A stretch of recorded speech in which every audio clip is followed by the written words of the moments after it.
You didn't have that like existential dread of, oh no, my job is going to be outsourced by automation. Right? It's not about, are you using these tools or are you not using these tools? It's, are you using them in the right way?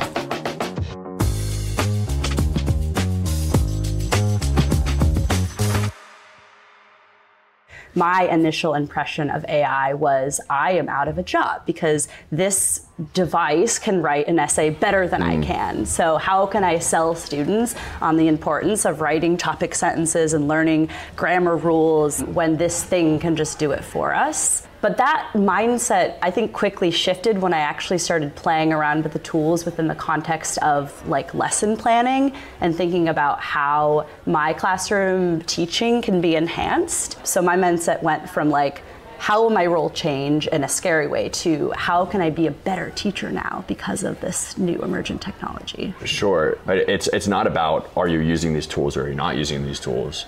It's, are you using them in the right way?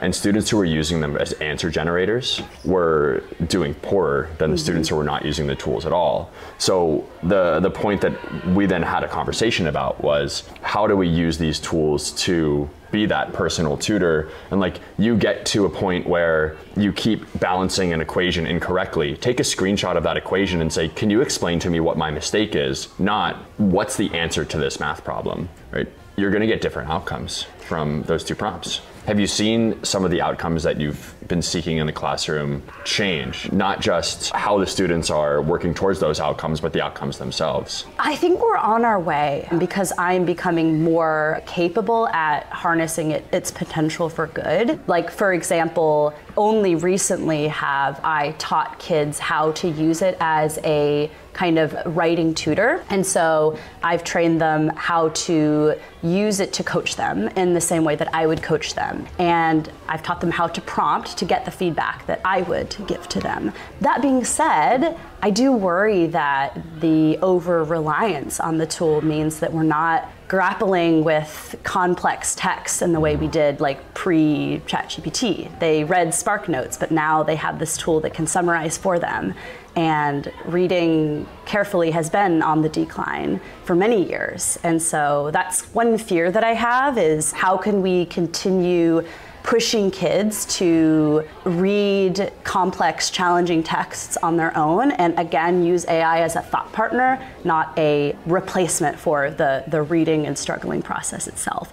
And that kind of reminds me, I was reading the UNESCO competency framework, and one of the key points was that it is fundamental that schools recognize that if we as educators can't model how to use these tools well, we are setting up our students for failure. We all have to learn how to use them. I mean, you were talking about building critical thinking skills, and the World Economic Forum puts out their jobs report every 2 years. And the two top skills they always put that companies are saying that students need in school are critical and creative thinking skills. So it's then asking ourselves, how can we use these skills at the top of that bracket?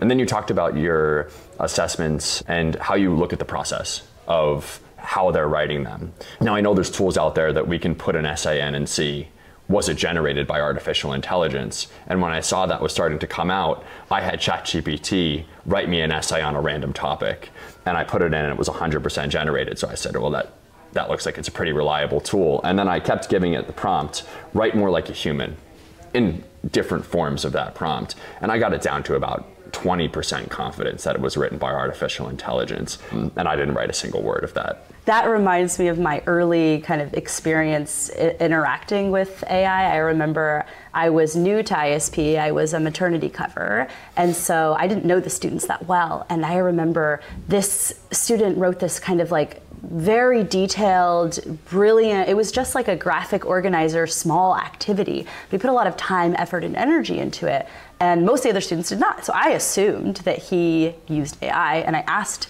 ChatGPT, was this generated by you? ChatGPT said, yes, I generated this. And I later learned that this is just the student that goes above and beyond for everything. And the student was really offended that I accused him of using ChatGPT, and it kind of, it damaged our relationship.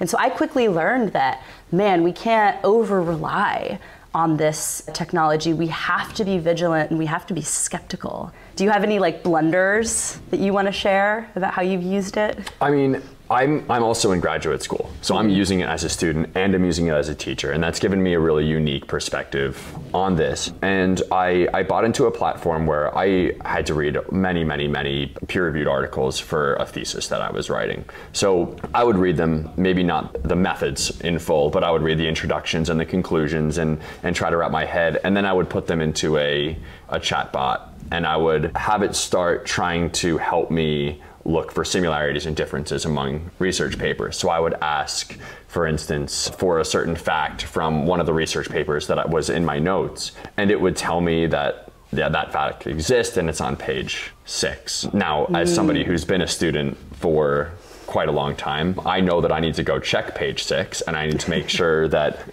what's written in my notes for my citations, and it's not there. Yeah. So this tool that was branding itself as a way to help me with my research could actually lead my citations to be incorrect. So as a student, it's actually prevented me from using this tool at all, because I don't want to put something in my paper unethically. And I think when I think back to a 14, 15-year-old, I don't think they're going to take that step. I think they're going to take it at its word. So that skepticism is really important to build. Mm-hmm. You say you're cautiously optimistic as well, either the optimistic side or the cautious side. Yeah, I mean, you bring up a good point about the coming of age in a time when there's so much uncertainty, and the conversations are generally quite scary for students. And I think about the impact that has on their cognitive development and their well-being. And it must be so scary to think about, what is the world going to look like when I'm an adult, when the world is changing so rapidly and there's so much unknown and uncertainty, and kids are already dealing with enough stress and anxiety about the future, but we don't even know what the future looks like more than ever. I remember when I was in school thinking about what is going to be my major and my career. I had a pretty good understanding of what the next 5 to 10 years would look like, but I was still scared. So I worry for the younger generations grappling with all of the complexity. So would you say you're cautiously optimistic about what's to come with AI? How are you thinking about the future? I think the word cautious is correct there. I am on the optimistic side.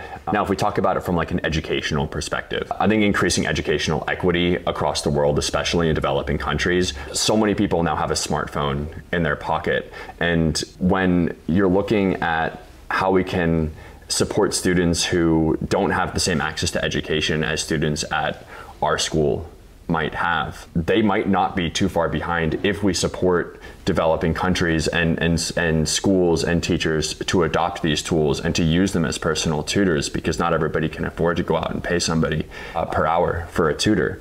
So that's one way I'm really optimistic, but we really need to put a lot of focus into that as a worldwide community. But optimistic that, if we as a collective society can continue to embrace the opportunities that these technologies offer us, I hope that, I hope that we can harness its good and make society a better place.